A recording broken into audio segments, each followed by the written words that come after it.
নমস্কার বন্ধুরা, আমি দুর্বা চলে এসেছি আবার একটা নতুন রেসিপি নিয়ে। আজকে এই রেসিপি হলো চিকেনের নতুন আইটেম, একদম আলাদা রকমের। এইভাবে একবার চিকেন তৈরি করে খেয়ে দেখুন, খেতে কিন্তু ভীষণ ভালো হয়।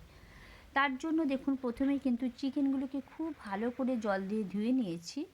ধুয়ে নেওয়ার পর তাতে পরিমাণ মতন দিয়ে দিচ্ছি হলুদ, দিয়ে দিলাম নুন। সমস্ত কিছু দিয়ে কিন্তু খুব ভালো করে মাখাতে হবে। নুন আর হলুদটা দিয়ে ভালো করে মাখিয়ে নিয়ে তাতে দিয়ে দিলাম গোলমরিচ গুঁড়ো। গোলমরিচ গুঁড়োটা একটু বেশি করে দেবেন, এতে করে খেতে বেশ ভালো লাগে। দিয়ে দিলাম জিরে গুঁড়ো, ধনে গুঁড়ো, আর দিয়ে দিলাম লঙ্কা গুঁড়ো আর কাশ্মীরি লঙ্কা। এতে করে কিন্তু কালারটা খুব সুন্দর হবে। দিয়ে সমস্ত কিছু দিয়ে কিন্তু ভালো করে মাখাতে হবে। মাখিয়ে অন্তত এটাকে আধ ঘন্টার ওপর রেখে দেবেন ম্যারিনেট করে। তারপর দেখুন তেল গরম করে চিকেনগুলো একে একে দিয়ে দিচ্ছি। চিকেনগুলো কিন্তু ভালো করে একটু ফ্রাই করে নিতে হবে। দেখুন গ্যাসের ফ্লেমটা কিন্তু আমি কমিয়ে রেখেছি, নিয়ে ভালো করে এগুলোকে ভেজে নেব। দেখুন একদিকটা ভাজা হয়ে গেলে উল্টে দেবেন, দিয়ে আবার অপর দিকটা ভেজে নেবেন। এই করে করে আমি কিন্তু সমস্ত চিকেনটাই ভালো করে ভেজে নেব। একবার হলো বাড়িতে এইভাবে চিকেন রান্না করে দেখবেন, খেতে দারুণ হয়। দেখুন চিকেনগুলো ভাজা হয়ে গেছে, আমি নামিয়ে রেখে দিলাম। এরপর কিন্তু কড়াইয়ে তেল দিলাম।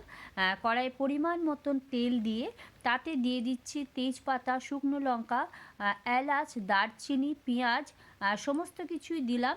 দিয়ে ভালো করে একটু নাড়াচাড়া করে নেব। খুব বেশি কিন্তু ডিপ ফ্রাই করার দরকার নেই। দেখুন এতে দিয়ে দিলাম সমস্ত কিছু। তাতে দিয়ে দিচ্ছি টমেটো, টমেটো দেবো, আদা রসুন বাটা দিয়ে দেবো। দিয়ে সমস্ত কিছু দিয়ে ভালো করে নাড়াচাড়া করে নিয়ে গ্যাসটা কিন্তু আমি বন্ধ করে রেখে দিলাম। এটা কিন্তু একটু ঠান্ডা হয়ে গেলে আমি পেস্ট করে নিচ্ছি। দেখুন এরপর আর একটা কড়াই আমি বসিয়েছি, তাতে তেল দিলাম। তেলটা গরম হয়ে যাওয়ার পর যে মশলাটা আমি পেস্ট করে রেখেছিলাম সেটা দিলাম। দিয়ে ভালো করে দেখুন নাড়াচাড়া করছি। এতে কিন্তু পরিমাণ মতন দিয়ে দিয়েছি কাশ্মীরি লঙ্কা, হলুদ আর অল্প পরিমাণ নুন। দিয়ে ভালো করে দেখুন মশলাটা কষে নিচ্ছি। আর এতে দিয়ে দিলাম কিন্তু পরিমাণ মতন জিরে গুঁড়ো, ধনে গুঁড়ো, এগুলো দিতেই হবে। ঘরোয়া যে মশলাগুলো সেগুলো কিন্তু এক এক করে অ্যাড করতে হবে, আর সমানে কিন্তু নাড়তে হবে।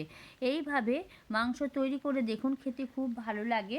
দেখুন মশলা কষা হয়ে গেছে। এই সময় আমি দিয়ে দিলাম দই। দইটা আমি ফেটিয়ে রেখেছিলাম, দিয়ে দিলাম। দেখুন মশলা কিন্তু খুব সুন্দর করে আমার কষা হয়ে গেছে, দেখেই বুঝতে পারছেন মশলা থেকে কিন্তু তেল ছেড়ে দিয়েছে। ঠিক এই সময় কিন্তু আমি যে মাংসগুলো ভেজে রেখেছিলাম সেগুলো এরপর এতে দিয়ে দিলাম। দিয়ে ভালো করে কিন্তু নাড়াচাড়া করে নিতে হবে। এই সময় কিন্তু অল্প একটু গরম জল মিশিয়ে নিলাম, যাতে ভালো করে মাংসটা আমার মশলার সাথে কষা যায়। সেই জন্য দেখুন ভালো করে একটু কষে নিয়েছি, দেখেই বুঝতে পাচ্ছেন। আর পরিমাণ মতো নুন দিলাম। নুন কিন্তু আমি অল্প করেই দিলাম, কারণ মাংসগুলো যখন একটু ফ্রাই করেছিলাম তখন দিয়েছিলাম। দিয়ে দেখুন মাংস দিয়ে ভালো করে কিন্তু নাড়াচাড়া করে নিলাম। এরপর দিয়ে দিলাম গরম জল। অতি অবশ্যই কিন্তু গরম জল দেবেন। গরম জল দিয়ে দেখুন কিছুক্ষণ ফুটতে দিলাম। বেশ গাঢ় হয়ে আসবে, দেখুন 10-15 মিনিট ফোটার পরে এরকম গাঢ় হয়ে যাবে। এরপর আমি দিয়ে দিলাম এতে কিন্তু ফ্রেশ ক্রিম। ফ্রেশ ক্রিম দিয়ে একটু নাড়াচাড়া করে নিয়ে মাংসটা রেডি হয়ে গেছে। এইভাবে একবার চিকেনের আইটেম তৈরি করে দেখুন, চিকেন খেতে কিন্তু অসাধারণ হয়।